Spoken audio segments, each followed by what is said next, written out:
je vous invite à fermer les yeux et à méditer à ce que je vais vous dire. Peut-être qu'une partie de vous ne verra pas où je veux en venir.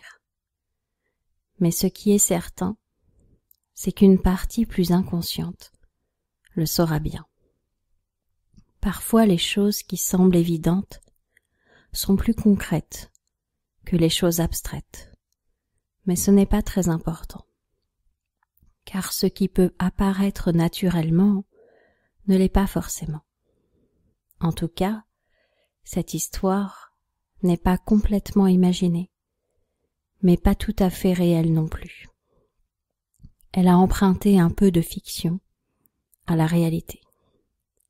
C'est l'histoire d'un prince que ses parents avaient eu avec beaucoup de difficultés. Pendant longtemps, il s'était cru stérile, craignant de n'offrir aucun héritier à la couronne. Inutile de vous dire que le prince avait été choyé, protégé, surprotégé. Tous ses désirs avaient été comblés et certains d'entre eux avaient même été anticipés. Quand chez le couturier, il hésitait entre le costume bleu et le noir, ses parents lui achetaient les deux. Quand il avait envie d'aller vivre en Angleterre et en Suisse, ses parents s'arrangeaient pour faire un grand détour. Ils ne voulaient pas que leur fils unique puisse connaître la frustration. Mais leur richesse n'était pas inépuisable, et bientôt ils commencèrent à faire des crédits ou à augmenter l'impôt. Et quand le prince fut en âge de se marier, il n'arriva pas à se décider entre Isabelle et sa sœur et Isabelle. Alors il épousa Isabelle, mais sa sœur vint vivre avec eux, dans une chambre secrète. Le jeune prince avait tout pour être heureux. Non, pardon, il avait trop pour être heureux, car contrairement à ce qu'il croyait, ses parents lui avaient peut-être ôté la frustration, mais ils avaient déposé en lui un autre poison, la peur.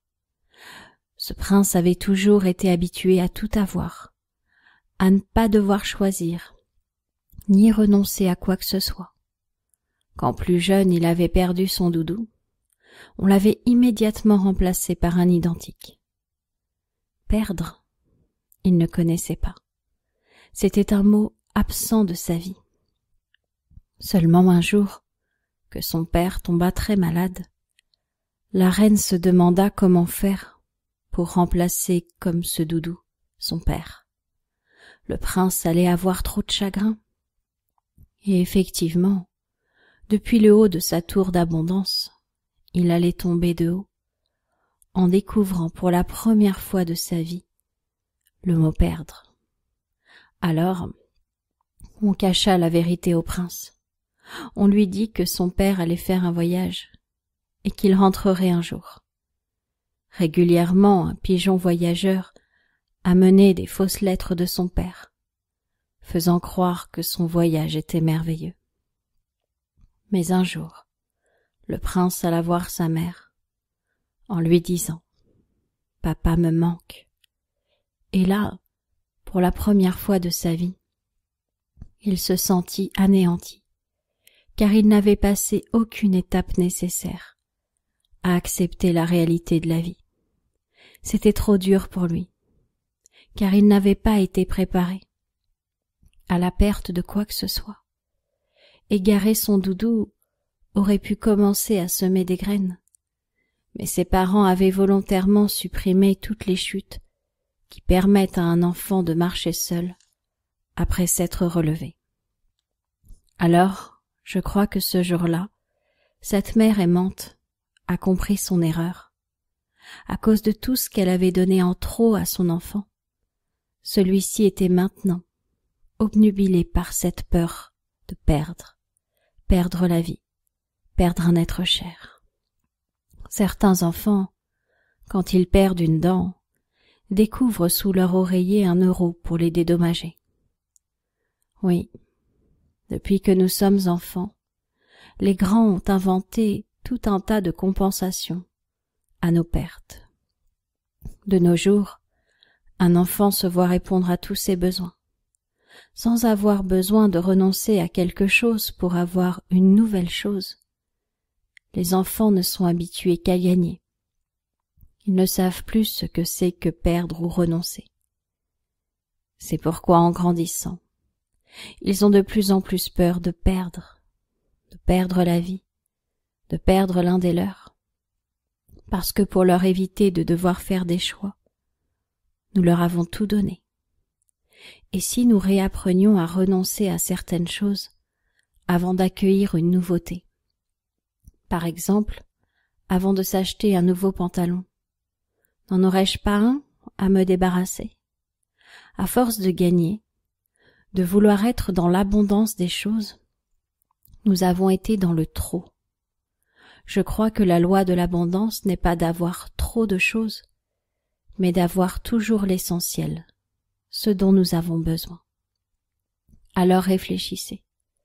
Plus vous avez accumulé d'objets, de kilos, de dépendances, plus perdre vous effraie.